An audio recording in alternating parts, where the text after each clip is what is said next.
Let's have a look at a game, Grischuk versus Gurevich from 2003. So Grischuk had the white pieces. They played a French defense, and Grischuk went for the advanced variation. Gurevich played an unusual setup. He played bishop d7, followed by queen b6.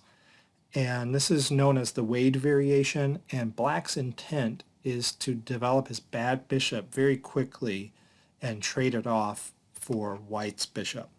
So the queen is supporting the bishop to come to b5. It is rather slow, though. It takes a lot of prep work to get that bishop exchanged off, and black is neglecting development. Let's see what happens.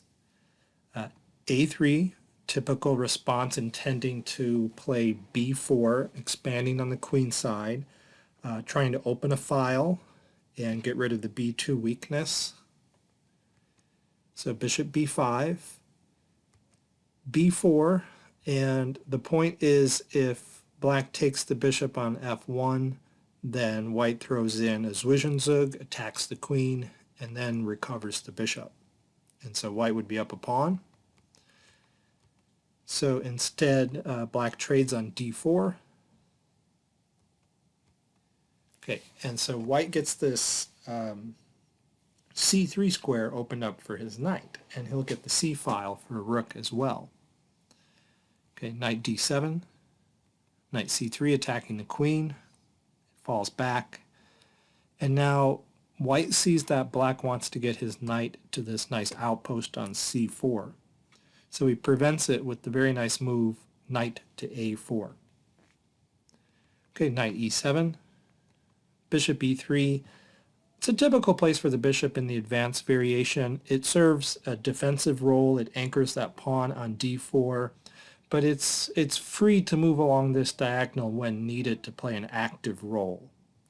Okay, moving the bishop also gives the rook the c1 square. Okay, knight b6 was criticized as being too passive. A more active way to play would be to put the other knight on f5, followed by bishop to e7.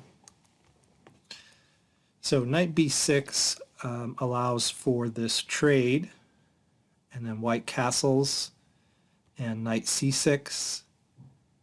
And now a very nice move, knight e1, getting the knight out of the way to move the queen to the g4 square, where it would still have an eye on the d4 pawn. Bishop e7, queen g4, attacking the king side, and black doesn't want to castle here because of bishop to h6. So he's forced to push his g-pawn forward, and now all the dark squares around the king side are weak. Okay, and now the knight goes to d3. The knight could have went to f3 to support the d4 pawn, which would free up the bishop to move to h6. So that was another plan. But bishop to d3 is pretty good, or knight to d3 rather is pretty good because it can go to c5 or f4. And if you stop and look at the position, you'll see that white's minor pieces are very active.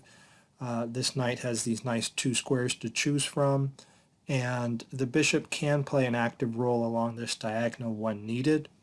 But black's pieces, his minor pieces, don't have much freedom. I would say the knight on c6 is misplaced. It's just running into all these pawns, and it's not defending the king side.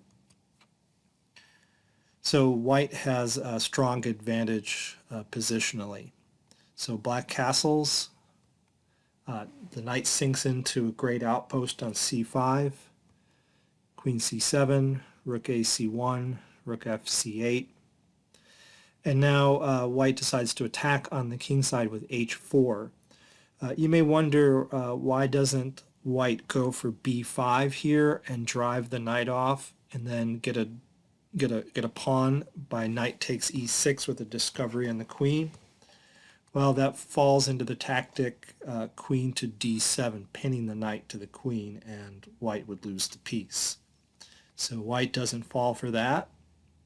Instead, he plays h4 to pry open the black king side, b6 to drive the knight away, queen d7, h5.